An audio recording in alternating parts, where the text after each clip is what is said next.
أعوذ بالله من الشيطان الرجيم إنا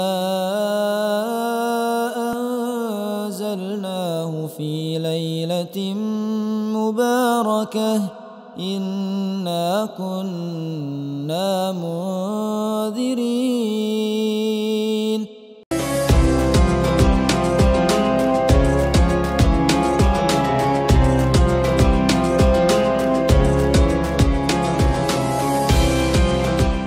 Assalamualaikum warahmatullahi wabarakatuh. Selamat kembali ke channel NO Production. Jadi hari ini aku nak cerita tentang nuzul Quran.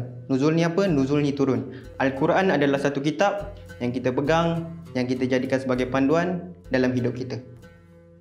Jadi penurunan Al-Quran daripada Allah Subhanahu Wa Taala kepada baginda sallallahu alaihi wasallam. Penurunan Al-Quran ada 3 peringkat.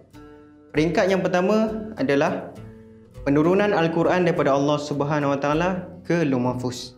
Jadi ulama tak membahaskan secara terperinci tentang peringkat yang pertama ni kerana segala perkara, segala perintah-perintah Allah Subhanahu Wa Taala telah tercatat di Lauh Mahfuz. Daun yang gugur di hujung dunia tu pun Allah tahu dan telah tercatat di Lauh Mahfuz. Dan peringkat yang kedua adalah Al-Quran turun daripada Lauh Mahfuz ke Baitul Izzah, iaitu langit dunia. Dan penurunan Al-Quran ke Baitul Izzah, langit dunia, telah dirakamkan dalam surah Al-Qadr, iaitu Inna anzalnahu fi lailatul qadr. Sesungguhnya Allah SWT telah turunkan Al-Quran pada malam Lailatul Qadar. Jadi Al-Quran turun ke Baitul Izzah secara jumlatan wahidah, iaitu secara total sekali saja, dan tersedia ada di langit dunia. Dan peringkat ketiga, Al-Quran turun daripada Baitul Izzah, langit dunia, kepada baginda sallallahu alaihi wasallam secara berperingkat melalui perantaraan Jibril alaihi salam. Dan Al-Quran turun berdasarkan sebab-sebab berlaku peristiwa atas suatu perkara, dan Al-Quran turun atas sebab kadang-kadang Nabi SAW tak mengetahui akan soalan yang diajukan kepada dia, dan Allah menjawab persoalan yang diajukan kepada Nabi SAW di dalam Al-Quran. Dan Al-Quran turun kadang-kala atas tak ada sebab. Dia tak ada sebab yang khusus. Penurunan Al-Quran diturunkan tanpa sebab yang khusus, seperti contoh Al-Fatihah. Al-Fatihah diturunkan oleh Allah SWT tanpa sebab yang khusus, tak ada sebab. Dan contoh lain, Al-Quran diturunkan seperti peristiwa Fathul Mekah. Peristiwa Fathul Mekah, turunnya ayat Al-Quran surah An-Nasri, Suratun Nasri, itu Iza jaa nasrullahi wal fath. Contohnya lain, ketika wahyu pertama diturunkan kepada baginda sallallahu alaihi wasallam, ketika itu Nabi sallallahu alaihi wasallam berada di Gua Hira. Nabi bersendirian di situ. Kerana apa? Nabi mengasingkan dirinya daripada orang kafir musyrikin Mekah yang noob tu, yang selalu beronah, berzina, minum arak. Itu je lah orang tahu. Kerana Nabi memikirkan masalah umatnya. Jadi ketika Nabi bersendirian di Gua Hira, datang malaikat Jibril alaihissalam kepada baginda sallallahu alaihi wasallam. Di malaikat datang kepada baginda dan berkata, "Iqra." Nabi sallallahu alaihi wasallam kata, siapa orang ni? Dia terkejutlah, siapa orang ni? Aku tak tahu baca, kenapa dia suruh aku tiba baca? Jadi malaikat Jibril datang kepada Nabi, peluk Nabi dan melepaskan dia. Dan malaikat Jibril kata, "Iqra." Bacalah, sebutlah. Baginda jawab lagi, "Aku tak tahu baca." Jadi malaikat Jibril peluk lagi Nabi, kali ini lebih kuat, dan melepaskannya. Dan Jibril alaihissalam kata kepada Nabi, "Iqra." Nabi kata, jawab, "Aku tak tahu baca." Dan Jibril peluk lagi Nabi, kali ini lebih kuat, dan melepaskannya. Dan malaikat Jibril menyampaikan ayat Al-Quran 1 hingga 5, iaitu surah Al-Alaq, "Iqra bismi rabbikal ladzi khalaq." Sebutlah dengan nama Tuhanmu yang menciptakan.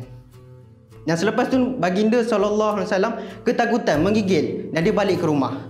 Bila dia balik ke rumah, dia kata kepada Siti Khadijah, selimutkan aku." Kerana Nabi menggigil ketakutan. Dan hari lainnya Nabi sallallahu alaihi wasallam berjalan. Sedang Nabi berjalan, terdengar suara dari langit. Nabi SAW mencarilah, dari mana datang suaranya itu.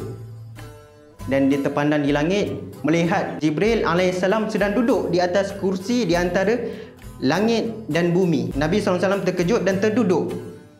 Nabi SAW pun balik ke rumah. Nabi SAW balik ke rumah dalam keadaan takut dan menggigil. Dan dia suruh Siti Khadijah, selimutkan aku, selimutkan aku. Dan ketika itu turunnya ayat Al-Quran surah Al-Mudaththir. Ya ayyuhal mudaththir, wahai orang yang berselimut, kum fa'anzir, bangunlah dan berikan peringatan. Wa rabbaka fakabbir, dan agungkan, besarkan Tuhanmu. Jadi ini adalah salah satu contoh sebab Al-Quran turun. Contoh lain adalah peristiwa di mana Abu Lahab mencela Nabi SAW. Kata Abu Lahab kepada baginda, celakalah kedua tangan kamu Muhammad.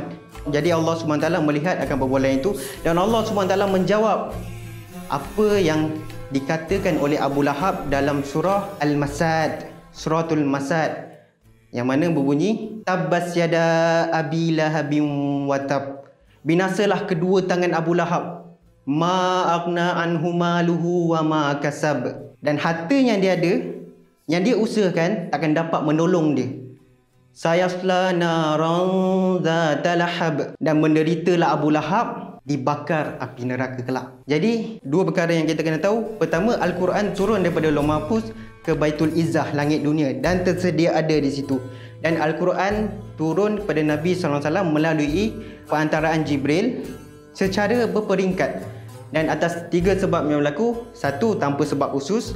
Satu lagi, menjawab persoalan yang Nabi sendiri tidak pasti. Dan ketiga, berlaku atas sesuatu peristiwa. Jadi kesimpulannya, Al-Quran diturunkan kepada baginda SAW sebagai panduan dan sebagai syafaat untuk kita di akhirat kelak. Dan Al-Quran bukan turun saja kepada baginda SAW, tapi untuk kita semua sekali, umat baginda SAW, umat yang Allah SWT majakan. Jadi kata Nabi SAW, Nabi SAW beritahu, di akhirat kelak, orang yang membaca dan beramal dengan isi kandungan Al-Quran, Allah Subhanahu Wa Taala akan berikan dia, pakaikan dia satu mahkota, yang mana mahkota itu lagi bersinar, lagi kuat sinarnya daripada sinaran matahari. Jadi bacalah Al-Quran. Nak terpancar kan? Jadi itu saja daripada aku. Wassalamualaikum warahmatullahi wabarakatuh. Lupa. Jangan lupa like, share and subscribe video ni dan komen sekali. Jadi itu saja daripada aku. Wassalamualaikum warahmatullahi wabarakatuh. Selamat beramal.